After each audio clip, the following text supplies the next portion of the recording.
Hello, Dr. Joe here. Fried rice syndrome. Have you heard about it before? Well, the bad news is that it can be fatal. What is it? How do you get fried rice syndrome? How can you prevent it? That's the subject of today's video. Let's jump right in. Oh yeah, so we're going to look at fried rice syndrome through the lens of this very case report here that was published in the Journal of Clinical Microbiology, and it's about the death of a very young man, only 20 years of age, and he had become infected with a bacterium known as Bacillus cereus. So we're going to talk about that now. So here is a sad story, a very, very sad story about this chap. What happened was this young man ate cooked pasta with pasta sauce, of course, and he had pre-warmed the pasta in a microwave.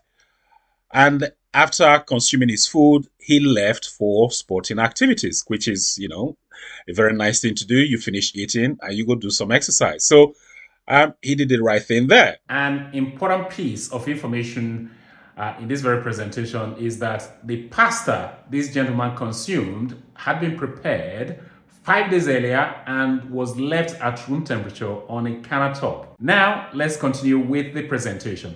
In the course of his sporting activities, though, he felt a little bit funny and returned home after 30 minutes. Why did he do that? Well, because whilst there, he developed headache, abdominal cramps, nausea, and vomiting. So he had one episode of vomiting over there. And when he got home, he started vomiting profusely for several hours. Then at midnight, he developed diarrhea. And that continued for a while. The vomiting eased off a little bit, so he drank some water, but he did not use any medications and he didn't seek any medical help. And then he went to bed thinking all will be well in the morning when he wakes up. And guess what happened? The following morning, he wasn't up at his usual time. And his concerned parents went to check on him at around 11 o'clock in the morning. And what do you know? Well, they opened his door and the poor young man was gone. He was gone. He had passed away, sadly. Really, really sad story. And when autopsy was done, his liver, his pancreas, his intestines, and adrenal glands, they were terribly damaged. His liver was completely necrotic. That is to say, the cells and tissues were dead. They had been killed off by this very infection. So hence he didn't survive.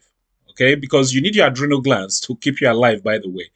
And you need your liver to keep you alive, by the way. So the damage was intense. Hence, he did not make it. So what happened here? Let's look at what happened here. Well, this is a case of severe form of food poisoning caused by this bacterium called Bacillus cereus, okay, Bacillus cereus. And the problem with this bacterium is that it thrives in cooked starchy foods like pasta and rice. There are other foods that it thrives on, but these are just some examples, pasta and rice. And the thing about this very bacterium is that it forms a spore which multiplies multiple times, okay, multiple times when food is left at room temperature.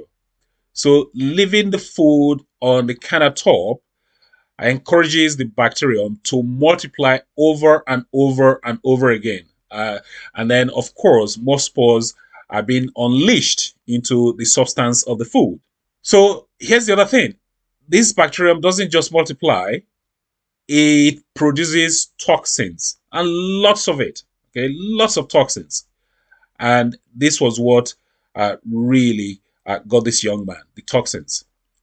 Because the toxin is heat stable. So the fact that, he had pre-warmed the food in a microwave did not make any difference because the heat from the microwave wasn't going to touch the toxin on account of the fact that the toxin is heat stable. And here's where things get a little bit complicated. Antibiotics cannot neutralize the toxin because that is not what antibiotics are meant to do. They are not designed to neutralize toxins. They are designed to attack the bacterial organism, but not the toxin. Hence, if toxins are already produced, then there's not a lot that the antibiotics can do. So, what should you do to prevent fried rice syndrome? So here's what you do. You stop the bacteria from multiplying. That's what you need to do. Stop the bacteria from multiplying. So how do you do that? Well, here are a few tips for you. You want to keep cooked food out of the danger zone after cooking, okay? So what is the danger zone? Well, these are the temperatures. 40 degrees Fahrenheit to 140 degrees Fahrenheit. The equivalent of which is 4 degrees Celsius to 60 degrees Celsius. These temperatures represent the danger zone. You want to keep your cooked food out of this danger zone, okay, to stop the bacteria from multiplying and becoming really viable. So that is one of the things that you need to do. And then, of course, that means you need to refrigerate your food, your cooked food. And to refrigerate it, you want to make sure that your refrigerator temperature is set below 40 degrees Fahrenheit, which is 4 degrees Celsius. You want to look at your refrigerator, make sure the temperature is set below this critical temperature of 40 degrees Fahrenheit or 4 degrees Celsius, depending on where you are. Next thing you have to do is that you need to allow food to cool down, okay? Allow the food to cool down and then refrigerate within 4 hours, okay? This is the official recommendation, refrigerate within 4 hours. I tend to break this rule, but I have to tell you what the official recommendation is. Refrigerate within 4 hours. Next step is that you need to refrigerate leftovers in smaller portions if the quantity is huge. What that means is if the food was prepared in a large pot, then you want to break the quantity down into smaller portions and then refrigerate them that way. Because that way, the cold temperature can penetrate deep down into the substance of the food compared to when the quantity is huge. Next thing you want to do is you want to aim to eat your leftovers within 4 days, okay? Within 4 days. So please do this. I also sometimes break this rule, but official recommendation is that you need to eat your leftovers within 4 days. And finally, if it smells funny, the food that is, if the food smells funny or it looks funny, what should you do? Discard, okay? Discard. That's what you must do. Do not take any chances. Okay, so something else I should also mention is that this bacteria does colonize other foods beyond starchy foods like rice and pasta. It can also colonize even meat and fish. So the same precautions that I mentioned earlier apply, okay? Now, for the most part though, a lot of the people who will develop food poisoning as a result of this very bacterium colonizing their foods, they will have just self-limiting disease that will probably last about 24 hours and it will go away. But on occasions, you could end up with fatalities like this. In fact, there are other fatalities mentioned in the literature, and some people have ended up having amputations of their hands or legs, okay, following infestation by this very bacterium. So we still need to exercise a lot of care, please, okay? So do let me know, by the way, if you've had a close brush with this very bacterium, if you've had food poisoning of any sort anyway, do let me know in the comment section, please.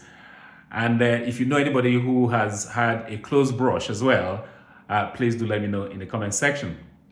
So I am hoping that you got some value from this very video. If you did, please give the video a thumbs up. Please like the video and also please share this video with your friends, with your family, with your colleagues. If you got any questions, any comments regarding the content of this video presentation, go ahead, leave your comments or questions down below. I think that's it for this very video presentation. Until next time, well, this is Dr. Joe signing.